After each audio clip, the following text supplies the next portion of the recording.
কপিলিকানৰ মাথাউৰি প্ৰায় 60 কোটি টকা মাত্ৰ এইখিনি জেগাতে চেংচন যোৱা এটা বছৰত মুখ্যমন্ত্ৰী ডাঙৰীয়াক আনি যমুনামুখত আমি শিলান্যাস কৰিছিল।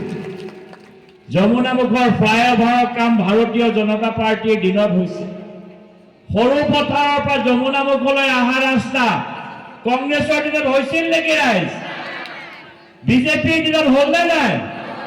আজি সৰু পথাৰৰ পৰা যমুনামুখলৈ অহা ৰাস্তা, যমুনামুখৰ পৰা দবকালৈ যোৱা ৰাস্তা, আজি যমুনামুখত ফ্লাইঅভাৰ। আৰু ৰাইজ, যমুনামুখৰ ৰাইজৰ কাৰণে আজি এটা মই ভাল খবৰ দি যাওঁ। কিছুদিন আগত স্বাস্থ্যমন্ত্ৰী আহিছিলে ব্ৰহ্মপুৰলৈ। আমি যমুনামুখ হস্পিটেলখন 50 বেডেড নতুন হস্পিটেল হ'ব লাগে বুলি দিছো। অলৰেডি দিল্লীলৈ পঠাইছে, চেংচনো হ'ল। নিৰ্বাচন ঘোষণা নোহোৱা হয়তো মই শিলান্যাসেই কৰিলোহেঁতেন।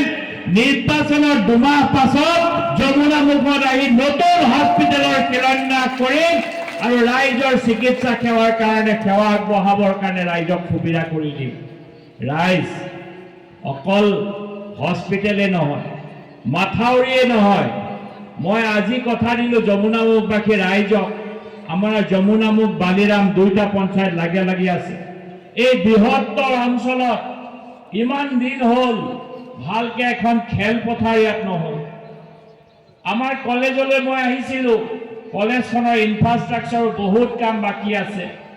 ৰাইজ, এইবাৰ আপোনালোকক নিৰ্বাচনী প্ৰতিশ্ৰুতি মই দিলোঁ। 1 বছৰৰ ভিতৰত যমুনামুখত ষ্টেডিয়ামৰ কাম আৰম্ভ কৰিম। যমুনামুখ কলেজৰ ফিল্ডখন সুন্দৰকে বনাই জিতু গোস্বামী বিজেপি।